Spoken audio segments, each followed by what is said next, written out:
Welcome to our workshop on topic development. This is the first in our three-part series on research. So our first one here is topic development. The second session is search strategies for the research databases. And then the third and final topic is on how to read scholarly articles. So we're walking you through the research process as you go through these sessions. And today we're going to be talking about how to get from an idea to a thesis statement. So I am your librarian for today. My name is Stephanie DeLeon, and I'm here to talk about how to develop your topic, what this first step in the research process is. So some of the things that we're going to cover in this session include picking a direction for your research, getting background information on your topic, narrowing your topic down from this information that you pulled, and then finally a brief look at how to identify your search terms. So the first thing we want to look at is how to pick a direction for your topic, because this is 100% research. This is part of the research process. When you get started with your assignment, you may often find that you've got a prompt that you're going to be working from. You're not really sure exactly what direction you want to go to. Sometimes you're given a very specific list of what you need to be researching. Other times you can pick from anything that is related to those topics within the class. But a few things that you want to think about when it comes to your topic, when it comes to picking that direction, is what interests you about it? What piques your interest? How can you turn that into a research project that will keep you interested in looking for information and answering those questions? So maybe you've got some personal experiences that you want to draw from. Maybe there are ideas that you studied in that class and other classes, your career goals, or major things that if you're already in that industry that you've seen that the industry is facing, or just interesting information that you've come across recently and you want to see how you can incorporate that in as part of that topic. So the next step within picking your topic is to do a little bit of brainstorming. And in order to do this, we always recommend trying a mind map. A mind map is a great tool to help you get started with that. And I'm going to link in a interactive PDF that you're able to fill in as part of that. But what mind mapping helps you to do is it helps you to write down everything that you can think about for that topic. So here in our example on this page, we're looking at our main topic of flooding and starting to think about all the different things that we can think about for flooding. So we think about some of the major storms we faced in Houston over the last few decades. We think about flood insurance. Is climate change? How does that impact flooding? What about zoning here in Houston? Recovery efforts? When we think zoning, we could think about floodplains. We can think about land development. Do we want to look specifically at Harris County and how they're handling it? Within land development, you can see we get into different areas, whether it's subdivisions or businesses or just kind of some of those nature wetland areas. Does construction impact it? The increase of concrete? So as you can see, you're writing down everything that occurs to you about this topic. And one of the things that you want to do for it is don't feel like any idea is too small for your mind map. Go ahead and write that down. You never know those connections that you're going to make. And speaking of connections, you want to be able to use arrows and dotted lines to connect your ideas. You can see right here, we've used the different arrows to build from a very broad topic down to something very specific that we might want to research as part of that. And we could also draw some lines connecting different things here, showing, oh, there's a connection between this area and this area that might not seem obvious in the beginning, but once you start writing it all down, you see those things. And then finally, you use your mind map to help you to pick a direction that you want to focus on for your research. So in this case here, maybe we want to talk specifically about flooding and the frequency or reoccurrence of flooding as impacted by climate change here in Houston. You can see that connection that we'd make for that. Maybe you'd want to talk about how zoning, land development, construction, and the increase of concrete in the Houston area, or concrete in general, has impacted flooding and how it's made it much more severe than it might have been 5 years ago, 10 years ago, 20 years ago for that. So you start to see what direction you want to focus on for your research.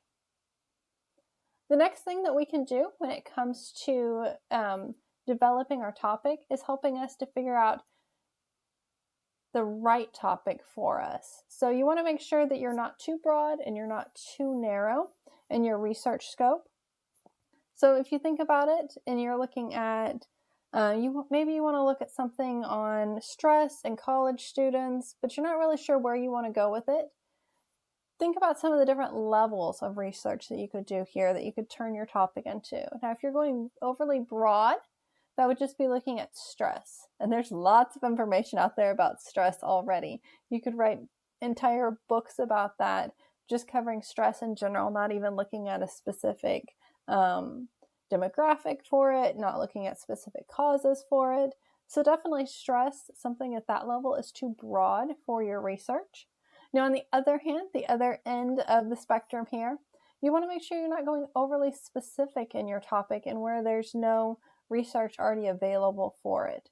So thinking of this topic right here, if you said your topic was the stress impact on Hispanic college students aged 18 to 24 in electrical engineer programs, test-taking ability, that is a very, very, very specific topic that you're looking at, and you're most likely not going to find research already done on that topic.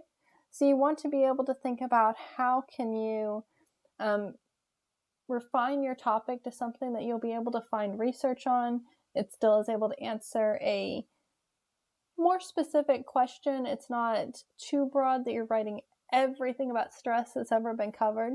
So something here within this realm that you could look at would be stress impact on college students' test-taking ability. So you're just looking at college students in general. We're not looking necessarily at a specific demographic, age range, major, but just college students. And then as stress impacts their test-taking ability. So stress on college students would also still be, it'd be pretty broad. There's a lot of stress factors for college students out there. But being able to focus just on their test-taking ability helps you to narrow that down to something that you can focus on within your research. Now, in order to come up with this topic, sometimes you have to go in and do some background research. You have to figure out a little bit of information about your topic before you're really ready to narrow it down, before you're ready to discuss your topic, because you may not know a whole lot about the topic that you're looking at. So some of the benefits of doing this background research is it helps you to put your topic into context.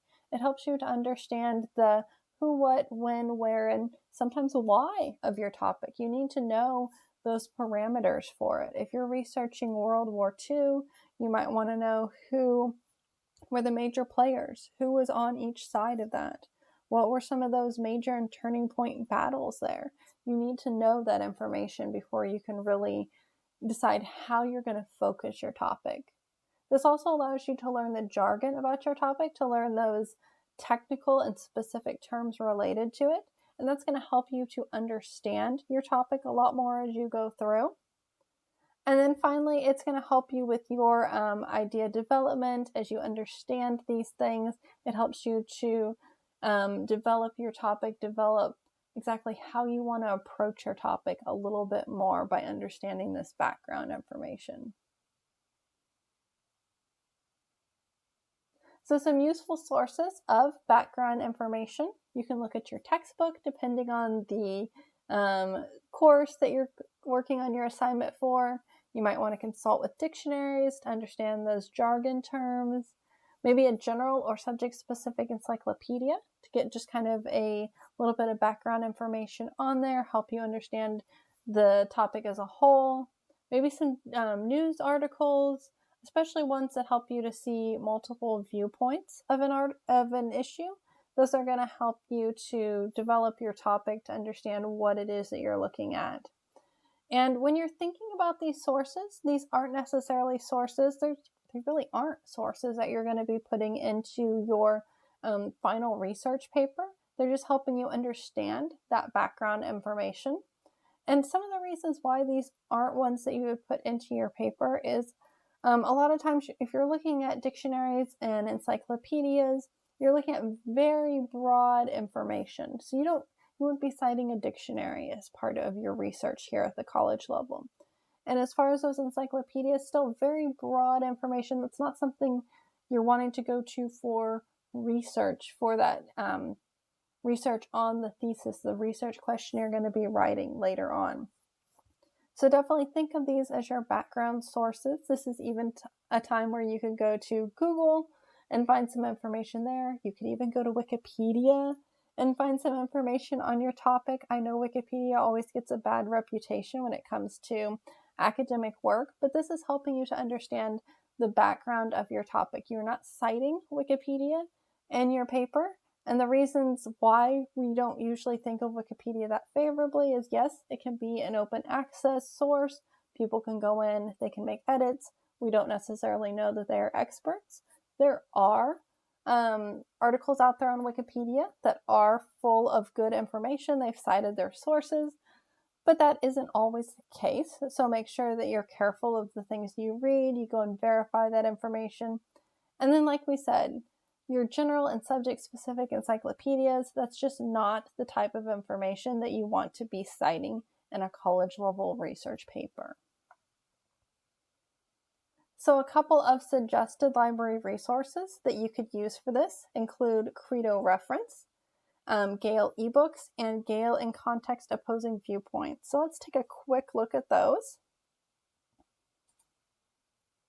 So if you go here to this research guide, and I'll put the link in here as well. This is our research process guide. This will walk you through the steps of the research process. Very similar to what we're covering here as part of this session. So this first one, picking that direction, helping you go through that brainstorming mind map process like we talked about. Step 2, where we are right now, getting that background information. So you'll see down here we've linked those 3 sources that I pointed out. So let's take a look at Credo Reference.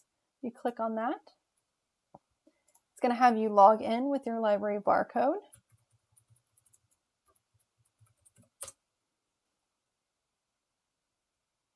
And here, what you're going to find is not only sources such as encyclopedias talking about your research, you'll also find some articles from our databases. There are images, there are videos, there's an interactive mind map. So let me show you a preview of this. We search World War II.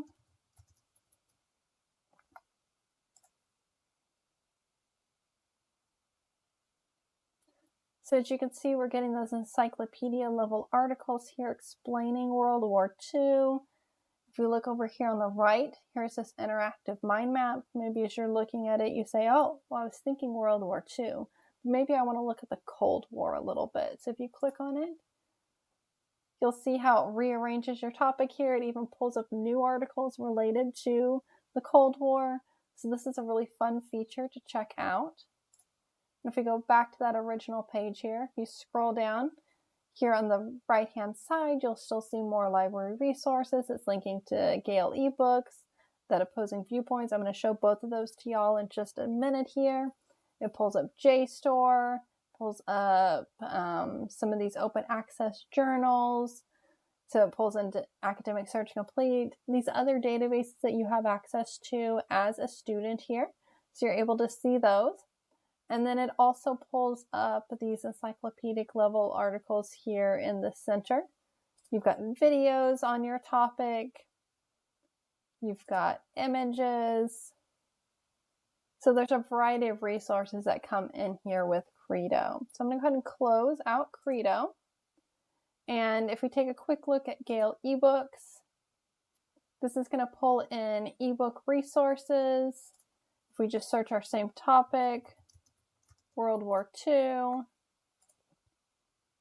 I haven't limited it by anything here. So as you can see, we're getting 1,500 results back. I doubt any of us are going to read all 1,500 results. So you may want to, if you're already kind of thinking how you're going to narrow your topic, go back here to revised search, add in another search term. So maybe World War II and Pearl Harbor if you're looking specifically at that part of World War II, that's going to help you to narrow your topic down to get fewer results, but ones you're much more likely to actually read through. So we'll go ahead and close this one. And then finally, Galen context opposing viewpoints. So if we do our same search here, World War II, this one's pulling in academic journal articles, those viewpoints. So definitely make sure you understand when it comes to viewpoints, there can be some bias that comes into those, but that can also help you understand multiple sides, multiple viewpoints on a topic to get a full picture as you're starting to think about your thesis here. We've got primary sources, reference materials, biographies, also images and videos for this one as well. So definitely take a look at Galen context opposing viewpoints. So what you want to do next is you want to narrow your topic down. You're going to, using your mind map and that background information that you found, you want to select a specific topic and ask a question about it. And you may still end up going back and doing some more background research as you're asking that question. Maybe you need to know a little bit more information. Maybe you go back to your mind map and you say, oh, let me see if I can find another connection on here. Let me see if I can pull some more information into my mind map that I hadn't already added and see how that impacts my topic. As you're developing your research question, keep in mind you want to use probing questions. You really want to dig deep and ask the why. Ask how things came about as you're putting together your research question. You want to avoid yes/no questions. Something that's you can answer with yes, no, or a very simple Google search is not going to be deep enough for your research for your thesis. And you also want to look at relationships between ideas.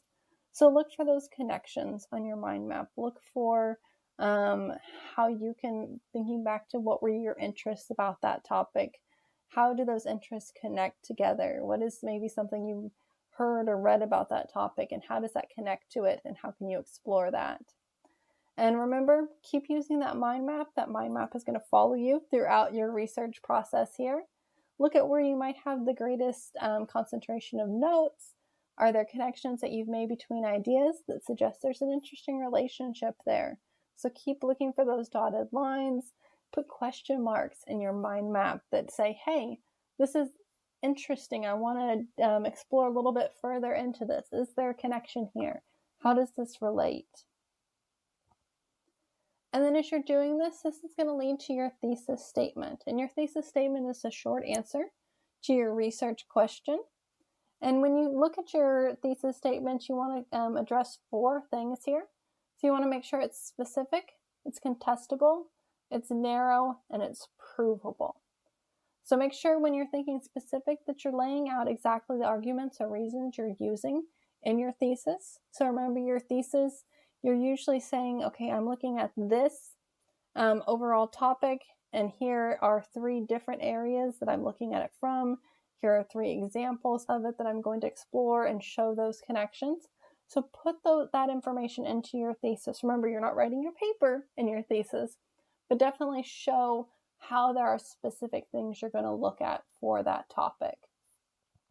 You want to make sure it's contestable. So if you can find that answer with a yes/no question, or with like just a couple minutes of Google searching, it's not arguable enough.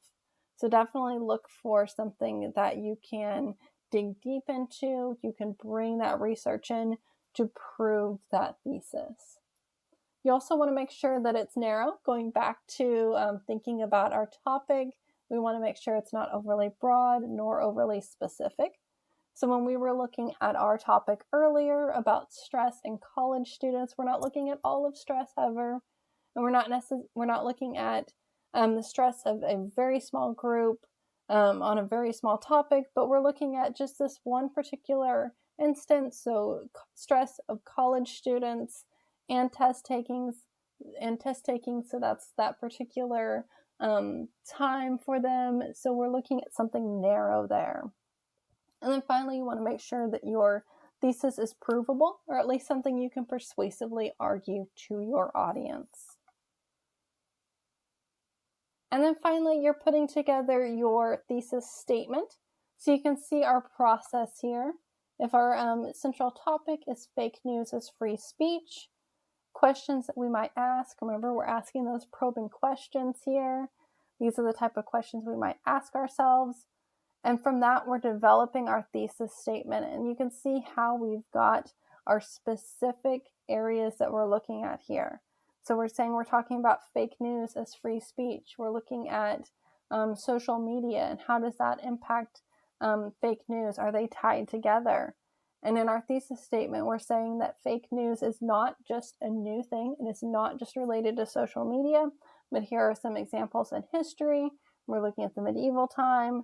We're looking at the Adams presidency. We're looking at yellow journalism of the 1870s and how all of those could be considered examples of fake news, how that information was used to persuade people to manipulate their opinions there. So that's where you get into your thesis statement, how you're developing those ideas. Once you have your thesis statement, that's where, and we'll pull up our guide again, that's where you can go in. We've finished our background information. We've narrowed our topic here. Step 4 is right in between our topic here on topic development and our second workshop on search strategies. But you then take that thesis statement to help you identify your search terms. So you look for specific terms within your thesis statement, and you want to identify those search terms. You want to look for synonyms for them.